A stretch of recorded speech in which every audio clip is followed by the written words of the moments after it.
Nintendo have just curb-stopped a publication which exclusively panders to Nintendo news, which is not the greatest thing to happen. In Portugal, there's a site called F Nintendo, who, rather amusingly, got effed by Nintendo. And F Nintendo got effed by Nintendo. I mean, anybody reporting on this news won't be able to resist this little double entendre thing going on here, I swear to God. You probably get sick of the joke by the time you get to this video even. But F Nintendo got effed by Nintendo because one of their reviewers who got a copy of Sword and Shield early decided to use that access to leak out information about what Pokemon were in the game and what Pokemon weren't in the game and such like that. Nintendo stomped them down pretty quickly once that happened back in November, but now that's gone even further. Nintendo have, upon further sort of back and forth, I suppose, blackballs F Nintendo. They're not going to work with F Nintendo anymore. They're not going to give them any information. They're probably not going to give them press releases even. They're certainly not going to give them any early access to games or review copies or anything of the like. Because one person decided they desperately needed that exclusive, that leak, that first moment to get some clicks to their site or whatnot. Was it worth it? Probably not. Is that person going to find it difficult to get work in the industry from here on in? I should hope so, because no one wants to employ someone with a history of breaking NDAs. NDA, for those aren't in the know, non-disclosure agreement. I've signed probably hundreds of them over the many years I've been doing my YouTube thing where I get access to stuff early. You sign an NDA, or you just agree, handshake style, to an embargo. They'll email you, say, hey, we want to send you this. Would you be okay with an embargo of such and such date? And it's not legally enforceable at that stage because you haven't signed an NDA, non-disclosure agreement. You haven't signed the contract saying, I won't talk about it until this date. But with these agreement NDAs, where you just say, yes, no problems, I'll agree to that. If you then break that, what's going to happen is what happened to F Nintendo. You get effed by the company you were dealing with. Generally referred to in the industry as being blackballed. I've been blackballed by a few companies, but not because I break NDAs. It's because I'm abrasive sometimes, and I don't pat them on the head when I should pat them on the head. Sony, for example, I've been Sony don't talk to me anymore.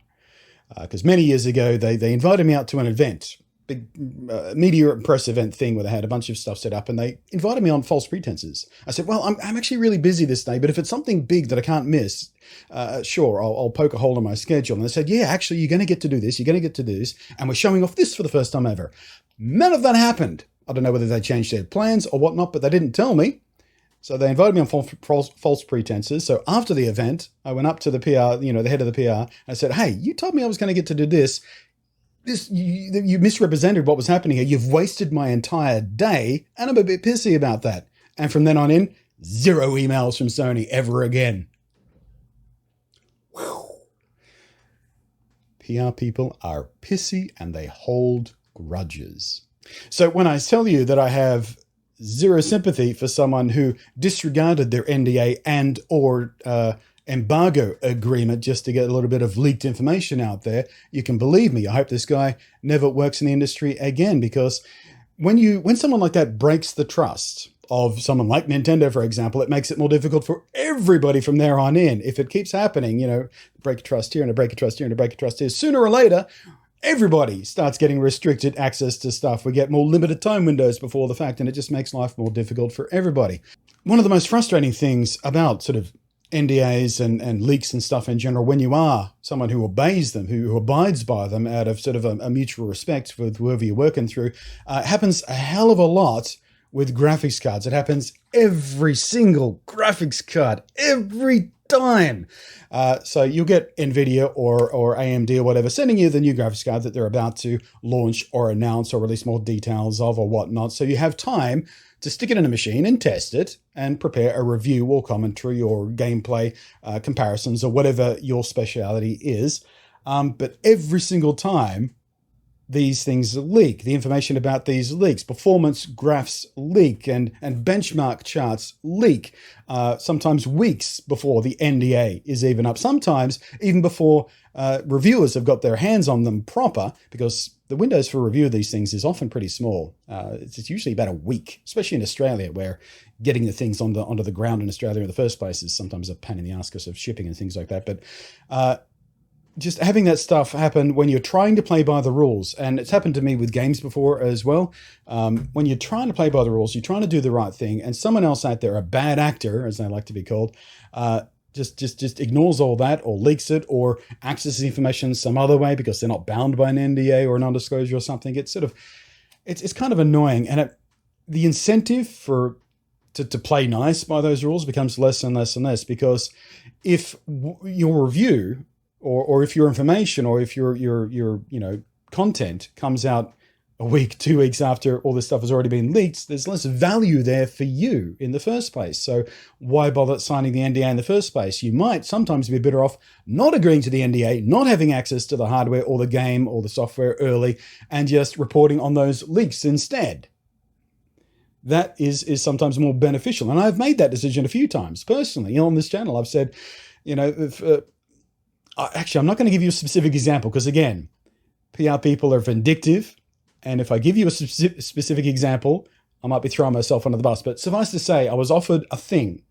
And I said no to a thing because said thing is from a series of things that has a long history of being heavily leaked before the fact. And rather suspiciously, some information that could only be leaked from official sources. So they feed out the leaks as a bit of a trying an effort to get the snowball running and kind of throwing all their other reviewers under the bus by doing so. It's just very frustrating. And this is why I've pulled back from a lot of this stuff. I haven't pulled back from it completely, but I've been saying no to a lot of stuff over the last year or so. And don't worry, I'll just do my own thing later. It's too much trouble.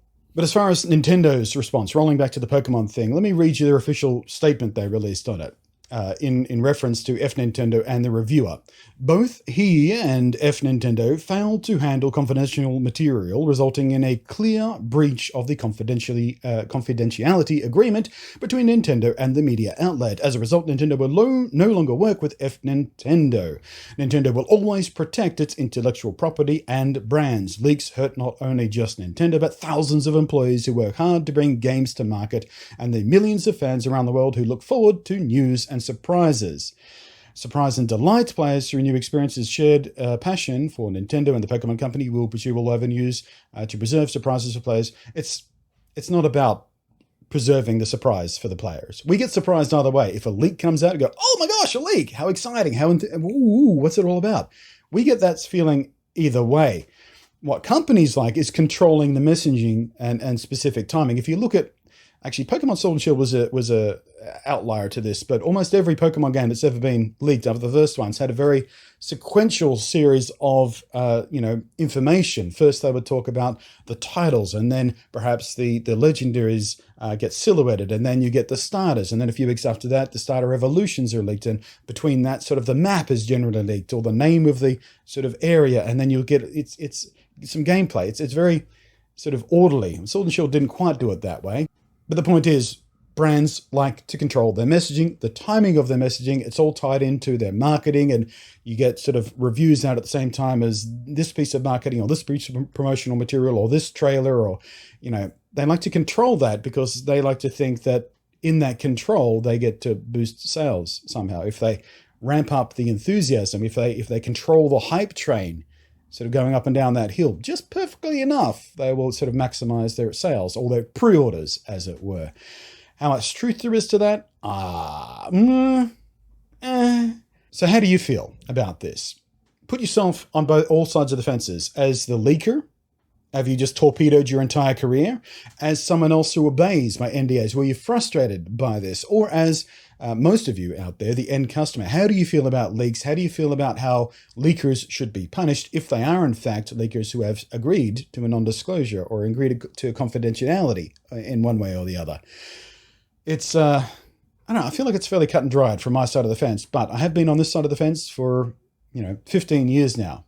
So it's difficult for me to put myself in the perspective of the average customer these days, because I have been privy to insider information for many years now on many different properties. So I have a skewed perspective on that. How do you feel? I'm curious.